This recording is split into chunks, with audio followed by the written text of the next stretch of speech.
Good evening. You're watching ARIRANG News at 8. It's Tuesday, the last day of year 2013 here in Korea. Live from Seoul, I am Yoo Ji-hae. Well, back to work. Thousands of striking rail workers have returned to their post, signaling an end to the nation's longest railway walkout that gripped the country for over 3 weeks. Our Kim Hyun-bin has our top story. Over the 22 days, there was much conflict, leaving much damage. All the illegal strikers have come back to work, officially ending the railway strike. KORAIL CEO Choi Yeon-hye added that subways will operate normally starting January 6, while KTX and freight trains, among others, will normalize starting on the 14th. The timeline was made possible after striking union workers returned to work at 11 a.m. on Tuesday, Korea time. Union leaders promised to call off the strike Monday after the country's two main political parties agreed to form a parliamentary subcommittee under the Transport Ministry. The first subcommittee meeting Tuesday will focus mainly on ways to enhance the management of KORAIL without privatizing part of its KTX bullet train service. Union leaders have pledged to be actively involved every step of the way.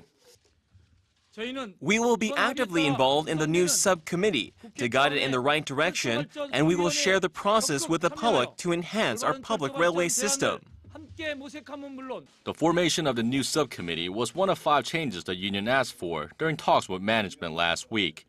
The union said the government's plan to form a subsidiary to run a new KTX line was actually the first step toward privatizing rail services in the future, something the government still denies. The parliamentary committee will be made up of an equal number of members from the two main rival parties, but it will be headed by a ruling Henry Party lawmaker. Meanwhile, 31 union leaders who have arrest warrants out for them have agreed to turn themselves in to police. Kim Hyun-bin, ARIRANG News. And for an expert's take on the latest breakthrough, we connect live to Dr. Kim Byung-ju, head of K&P Consulting and a longtime commentator on ARIRANG News, on the phone. Dr. Kim, thank you for talking to us. Good evening. Now, the end of the strike came after the last-minute involvement of the political parties. Now, what is your take on how the strike was resolved? Was this ideal way to deal with the conflict? That's a tough question. But today, what we saw at the National Assembly was this newly created subcommittee within the Transportation Committee of the Legislature, the new subcommittee called the Subcommittee for Improvement of the Railway Services. Well, they had a lot of disputes and disagreements, so for some of the observers, maybe it must have been a disappointment. But however, to get to your question right there, the finding a solution at the National Assembly, I think, was indeed a good idea. Initially, during the strike, there was a growing concern that the scope of participation of different interests was growing, and that could actually make the resolution of the situation itself quite difficult. However, though, I think it was the last weekend when the key person of the railway union entered the DUP headquarters and asked for the involvement of the political circles and politicians, and as a result of that, the Kim Park-chun, the political heavyweight of the opposition party, who is a member of the Transportation Committee, actually led this effort of resolving the situation, asking for participation of his counterpart, Kim Moo-sung, another heavyweight of the ruling party himself. And overall, the process went on very confidential way. Not many people really knew about it at all, and it was kept secret until the end. And overall, the coordination efforts on the ruling party side, together with the presidential office and the government, went well. And also the persuasion on the part of the opposition party, the DUP side, also persuading the labor side and others who were opposing the government, went quite effective as well. So as a result, what we saw was big improvement from the old, old process of the conflict itself, where labor union went in direct, head-on clash with the KORAIL and even presidential office. That was turned around, and with the participation of the political politicians, I think it set a good example of how we should persuade the opposite side and come up with a win-win resolution. So I thought it was a good thing. Well, can we say the government's unyielding stance paid off at the end of the day as well? And more importantly, will we see a similar hardline response in future labor conflicts? For sure, the conservatives seem to be hailing this one as a huge victory for the president. But however, though, as I mentioned, the head-on clash between the labor itself and the ruling coalition here in Korea was not a good example to be set anyway, and the way it was resolved was a more positive in that regard. And now the lesson for the government should be that they should actually move the public opinion rather than going head-on clash with these kind of labor unions in the future. I mean, they should have done much better job explaining the cause of the overall situation here and the process, what went wrong, and also the need for public corporation reform. The government and the presidential office should have done a much better job in this regard. And so for the future, in dealing with the labor overall, rather than heading into a head-on clash with the labor itself, as I mentioned, more efforts should be placed on persuading the public and explaining facts to the public. So what happens to privatization from now on? It has become an idea everyone will be trying to shy away from in this country? Well, the thing is, this no privatization pledge with regard to railway service should be kept in place because it's all the question about the public trust and the social capital in the society, so there's no question about that. However, though, the privatization in general as an idea, I think we need to be revived and discussed more actively. At this point, we see this huge majority in the society that seem to assume that these people who are working in public organizations are all good people, ready to sacrifice their private interest for the cause of the public interest. And on the other hand, they seem to assume these private corporation owners who are totally self-centered and individualistic. And I think this is an inconsistent view about human nature here. So we need to listen more to very small minority in this society who seem to be assuming that, we are all the same kind of people who want protected job that allow us greater pay with less work. And that kind of view needs to be further discussed, and then we should come up with an honest discussion about what needs to be done for this society and the economy. So hopefully, other than outside of the railway service itself, I hope to see the discussion about the idea of privatization being revived. Right, a lot of lessons to be learned from this latest railway strike there. That's all the time we have for now, Dr. Kim, but thank you very much for joining us. Thank you.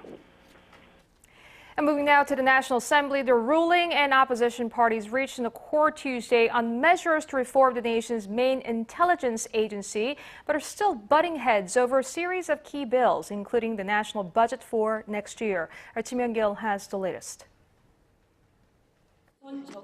With the clock ticking down to the new year, the National Assembly continues to work on passing a number of key bills this Tuesday, including next year's budget worth nearly $340 billion. If lawmakers fail to pass the budget bill, the government would have to come up with a provisional budget which would be limited to financing mandatory expenditures, some public organizations, and previously approved business projects. President Park Geun-hye has urged the legislature to pass a full budget bill before the year's end, as it directly relates to improving the livelihoods of the people and boosting Korea's economy. While the 2014 budget remains in limbo, the ruling Saenuri Party and the main opposition Democratic Party did agree on a package deal to reform the National Intelligence Service earlier Tuesday. The Special Parliamentary Committee on Reforming the State Spy Agency has worked out the revisions, which include banning NIS agents from gaining access to government offices and media outlets. That bill now awaits approval at the parliamentary plenary session. Kim Hyun-bin, ARIRANG News. President Park Geun-hye expressed her determination to work harder in the new year to revitalize the economy and stabilize the people's livelihoods. In her New Year's address to the nation on Tuesday, President Park called on the public to join in efforts in laying the groundwork for an economic leap. The president said she will pursue reforms to root out corruption and other irregularities. North Korea, President Park reiterated that her administration will maintain a firm security posture and crisis management system in preparation for any possible provocation by the North and lay the foundation for a peaceful reunification of the two Koreas.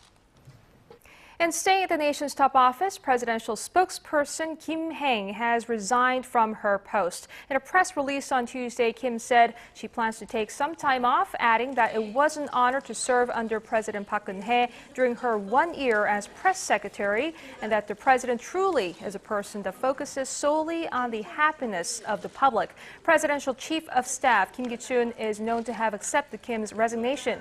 Some pundits say that her departure is part of the Park administration aim to strengthen its public relations in the new year by appointing new secretaries. No matter how you slice it, 2013 was not a year in which much got done in Korea's National Assembly. The ruling and main opposition parties were at each other's throats over allegations of election meddling, a missing summit transcript, and much, much more. Our Kim Min-ji has this report. The Park Geun-hye administration got off to a rocky start as the Government Organization Act had not yet passed the National Assembly. With the ruling and opposition parties failing to reach an agreement over the government reorganization plan, Park became the first president in Korea's history to take office before receiving approval from Parliament. President Park was sworn in office without finishing the appointments for her prime minister and cabinet members. The National Assembly has become a sticking point for the new administration. I think the lack of progress on negotiations on the reorganization plan is due to the top-down decision-making style of the ruling party and the president. New allegations about state agencies meddling in the presidential election also took a toll on the relationship between the two sides. With investigations failing to provide clear-cut answers, the rival parties stepped up their attacks on each other. The confrontation escalated after the transcript from the 2007 Inter-Korean Summit was reported missing. The transcript held the key to determining whether former South Korean President Roh Moo-hyun made remarks to nullify the West Sea border with North Korea. The Saenuri Party held opposition lawmaker Moon Jae-in, chief of staff at the time, responsible, while opposition parties said the Saenuri Party illegally got hold of the transcript to influence the presidential election. Lawmaker Moon Jae-in himself will know very well, so I cannot say to him to hold whatever responsibility. He should decide for himself.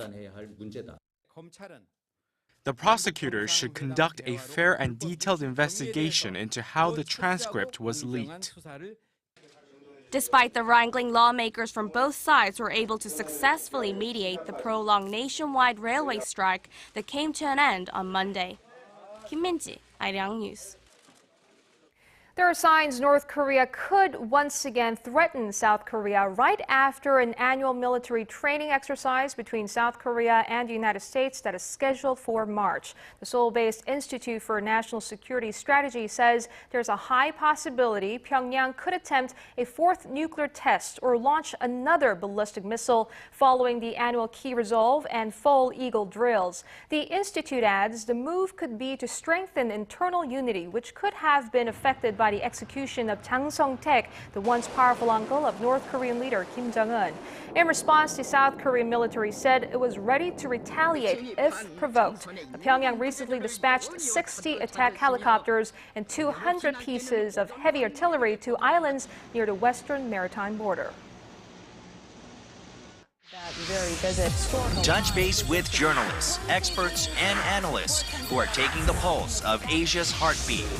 South Korea's defense minister. In a lively half hour, join ARIRANG's Yoo Ji-hae for the day's top stories, current affairs, business, technology trends, plus global weather forecasts and more. ARIRANG News. Every weeknight, live on ARIRANG TV. Here in Korea, we have less than 4 hours before we ring in the brand new year of 2014. Across the nation, people are reflecting back on the past 12 months in a number of ways. We've got our reporters out and about in Seoul tonight. Let's check in with our Yoo Ji-hae first, who is standing by at Bosinggak, a large Bell Pavilion in Chungna district of downtown Seoul. Now, Leon, what's the atmosphere there like right now?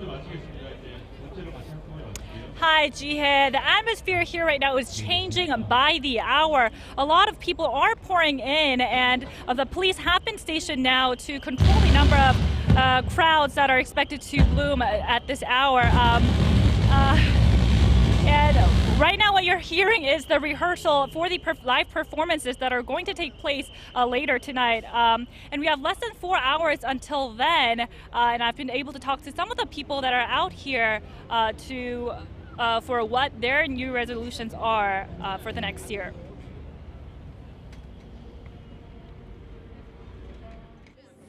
I think most important will be like health. I think so. Money, of course. Why not? Always money is like very useful, and like all of your members of my family, your families, like stay together, and yeah, those will be like the wishes for next year, I think. Now, making money, wouldn't that be everyone's wish if only it would come true? Now, for those of you still thinking of making their way downtown, please do and please hurry. Around 100,000 people are estimated to be here, and the crowd is becoming bigger by the hour. As for transportation, that's something very important to consider before you make your way downtown. All the roads around the Bosinggak Pavilion will be blocked from 11 p.m. to 1:30 a.m., so do leave your cars at home. The city's buses and subways will be running longer than usual until 2 a.m., but the subway will not be stopping at Chonggak Station, the station closest to Bosinggak, so please take note of that. That's all from me for here tonight. For now, I'll be bringing you more updates as the night progresses and as the atmosphere becomes more heated up. Ji-hae? I'm sure it will. Thank you very much, Leanne, for that report. That was our Yoo Ji-hae reporting live from Bosinggak in downtown Seoul. And we take you now down south near Gangnam Station, well known as a place to get a glimpse of Seoul's cutting-edge fashion and vibrant nightlife. Our Song Ji-sun is on the scene right now. Hello there, Ji-sun. Are people soaking up the festive atmosphere there too? Exactly, Ji-hae. Gangnam has always been one of the most busiest stations here in Korea, and more people are gathering in to spend their last hours of 2013 here in Gangnam style. And of course, we've been seeing this event hosted by the Gangnam District's office, which is benchmarked after the countdown event in the benchmark Big Apple, New York. And of course, the show starts at 9 p.m. tonight with singers like 2 a.m., Lee Seung-hwan and Kim Tae-ho singing along until midnight, while Psy, who had been made the district popular, is not going to be present at the moment. And of course, if you've been around this area over the past couple of days, you must have seen one of these wish balls on the streets. People have been writing their New Year's resolutions and wishes on the balls. And in the count to midnight, these balls will rise up into the sky 15 meters above the ground. So some people will be actually witnessing that scene, and of course, people have other plans to spend their few hours, and our Shin Se-min is out on the streets to hear their plans. Yes, Ji-sun, I'm now standing in one of the streets in Gangnam where hundreds of people are bustling their ways in to spend their last hours with their loved ones. And let's hear some of their plans for the night. Hello, good evening. We come from Hong Kong, the whole family, and we wanted to show a cold country to the kids and some snow, so we did that the first week. And now we're here for some Korean barbecue, and lastly to go and see the Psy podium. The kids love him. They want to dance away.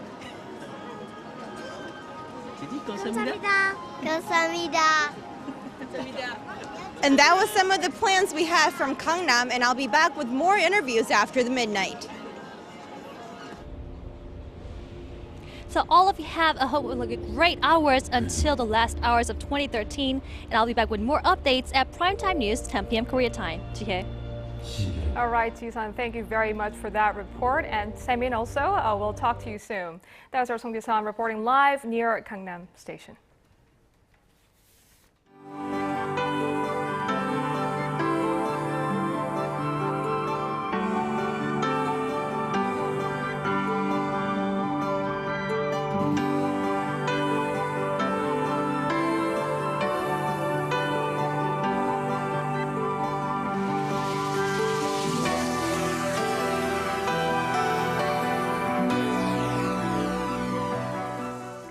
Looking ahead now to 2014, the price of natural gas is set to go up by roughly 5.8% starting January 1st, reflecting a recent hike in import prices. The Korea Gas Corporation made the announcement Tuesday, saying that the decision was made on growing demands for gas after 3 of the country's nuclear reactors were shut down earlier this year. The price of gas for households will go up by 5.7%, translating into an additional $4 per household a month. The industrial sector will see a 6.1% increase and the service sector a 5.5% hike. Now, this is the 3rd time this year gas prices have gone up after similar surges in February and August.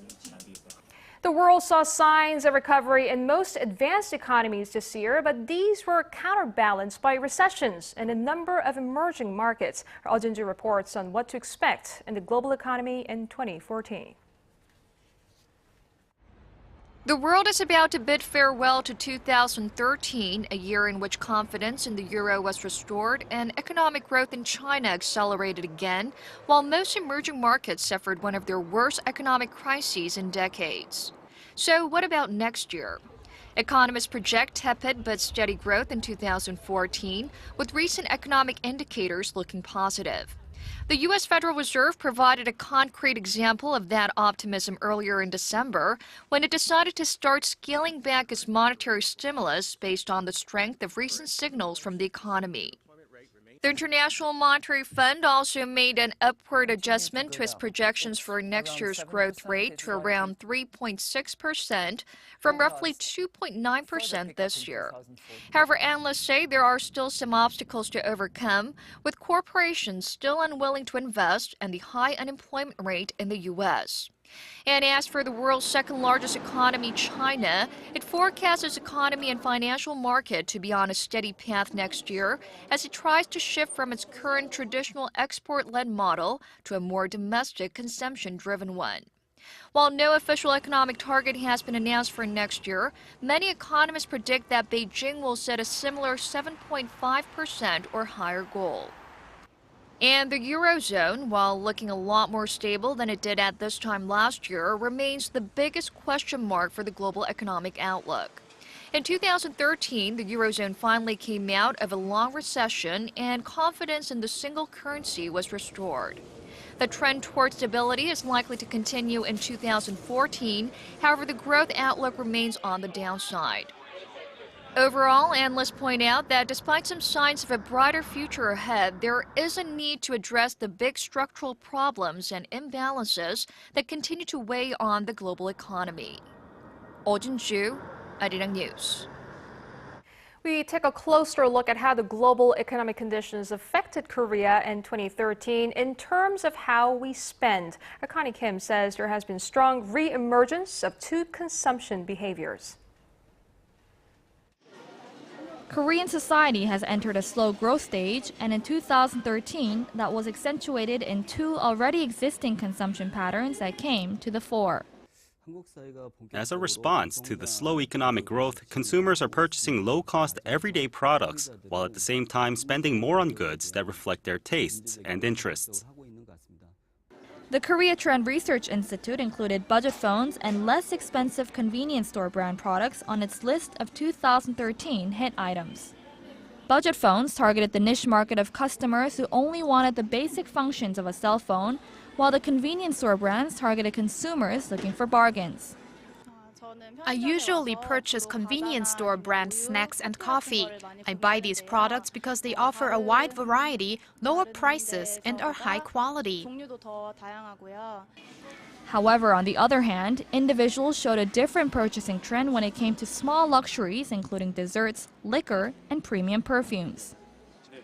The luxury trend has become widespread, and consumer purchases of small luxuries have become even more popular because of the relatively low cost. When it comes to home appliances, consumers prefer to buy multifunction electronic products such as refrigerators that preserve kimchi, make carbonated water and purify water, and air washers that also function as humidifiers and air purifiers. These new categories of appliances were popular as they reduce energy consumption and free up extra space. Analysts say the consumption trend for 2014 will resemble a barbell where consumers select products that offer traditional conveniences and at the same time, new experiences. Connie Kim, ARIRANG News.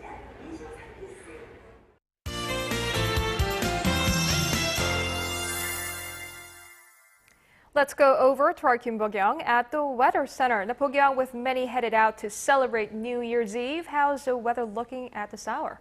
Well, Tia, it's currently 5 degrees here in Seoul, and the weather looks perfect for outdoor activities. But the same cannot be said of global weather trends throughout 2013 because it was a year of extremes. In early June, Germany, Austria, and the Czech Republic were hit by severe floods, which caused $22 billion in damage. Also, Super Typhoon Haiyan that battered the Philippines in early November left at least 6,000 dead, 2,000 missing, and over 4 million people homeless, not to mention the socio-economic chaos that followed. But it's a new year, so let's wish for better news in 2014. Back to Korea's weather, we're seeing about 3 times the normal levels of fine dust in Seoul right now, so if you're headed out, make sure to grab a mask with you. Looking ahead at New Year's numbers, Seoul reaches 5 degrees while Daegu and Gwangju peak at 8. As for other regions, Jeju tops out at 12 degrees while Dokdo makes it to 5. Well, Happy New Year's to all our viewers, and back to you, Ji-hae. Thanks, Bo-kyung. And that's a broadcast on this New Year's Eve. I'm Yoo Ji-hae in Seoul. Thank you for watching and Happy New Year.